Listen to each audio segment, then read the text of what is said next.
अच्छा, आज का हमारा टॉपिक है बायोअवेलेबिलिटी। और हम देखें कि बायोअवेलेबिलिटी होती क्या है। Basically it is a fraction of administered drug that reach the systemic circulation in a chemically unchained form. ठीक है। तो आपने ड्रग ली, ठीक है, किसी भी रूट से ली, तो उसका कौन सा जो जो जो उसका फ्रैक्शन होगा, ठीक है, जो कि क्या होगा, केमिकली अनचेन्ड फॉर्म में होगा। वो फिर कहाँ पे जाएगा, आपकी सिस्टेमिक सर्कुलेशन में, या फिर क्या होगी, बायोअवेलेबिलिटी। ठीक है। अब मैं आपको एग्जांपल देती हूँ कि अगर कोई ड्रग आपने ली 100 mg की, तो 100 mg में से जो आपका 70 mg था वो आपकी गया गया ब्लड के अंदर, आपकी सिस्टेमिक सर्कुलेशन के अंदर। तो ये जो 70 mg है, ये बेसिकली क्या है, ये केमिकली अनचेंज फॉर्म में होगा। इसमें से जो 30 mg है वो बेसिकली क्या है, वो चेंज फॉर्म में है। क्लियर।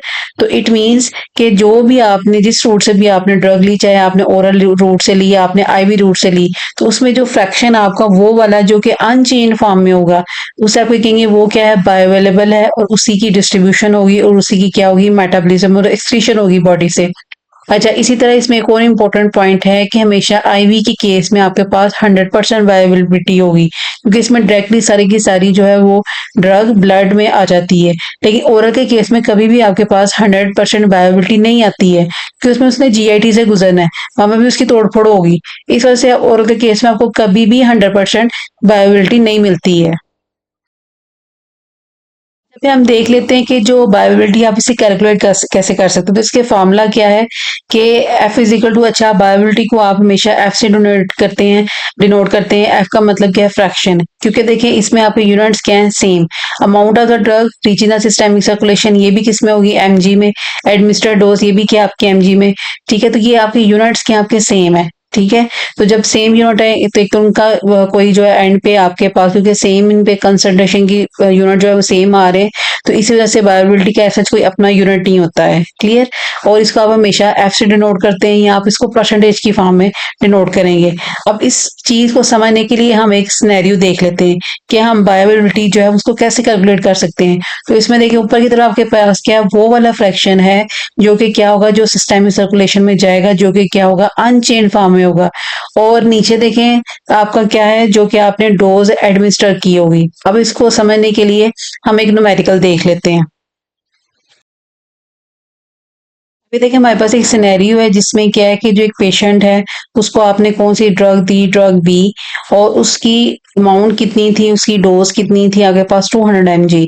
अब्जॉर्प्शन के बाद जो आपके पास कितनी है, आपके पास अमाउंट आई 60 mg, किसमें आपके पास सिस्टेमिक सर्कुलेशन में, और वो कौन सी थी, अनचेन फॉर्म में थी। अब इसकी हम बायोबिलिटी कैसे कैलकुलेट करेंगे।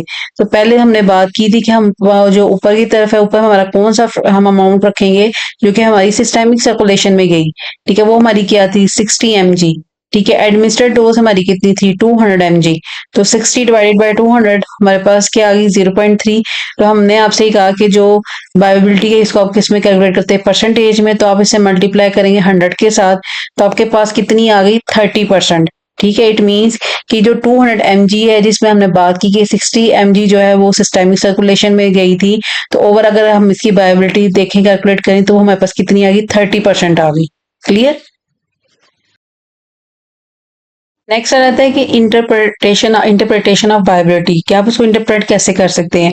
तो अगर कोई ड्रग है, उसकी बायोबिलिटी क्या होगी, 1 होगी या फिर 100% होगी। अच्छा, जो आपके पास है बायोबिलिटी है, उसकी 0 to 1 तक उसकी क्या होती है, वैल्यू होती है।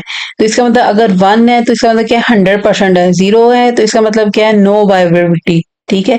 तो जो इसके दरमियान होगी, जैसे अगर 0.2 है तो 20% होगी, 0.3 है 30% होगी, 0.6 है तो 60% बायोबिलिटी होगी, 1 है तो इसका मतलब क्या है, 100% है। तो अगर कोई ड्रग है, उसकी बायोबिलिटी 1 है और 100%, इट मीन्स कंप्लीट बायोबिलिटी। तो ये कौन सा रूट है, इंट्रावीनस रूट, आईवी रूट आपका। फिर क्या है कि अगर आपकी जो बायोबिलिटी है वो 1 से लेस है या फिर 100% से लेस है, तो उसकी क्या होगी, इनकम्प्लीट बायोबिलिटी होगी। इसमें क्या रहते हैं, नॉन इंट्रावीनस रूट, जिसमें आपका इंट्रामस्कुलर रूट आ जाता है। इसके अलावा आपका सबकुटेनियस रूट आ जाता है, जो आप स्किन में देते हैं, अंडर द स्किन देते हैं। ठीक है। ये इस तरह के सारे रूट जो आ जाते हैं वो किस में रहते हैं, नॉन इंट्रावीनस, यानी कि आईवी के अलावा बाकी जितने भी रूट्स होंगे, ठीक है, वो आपके नॉन इंट्रावीनस रूट्स होंगे।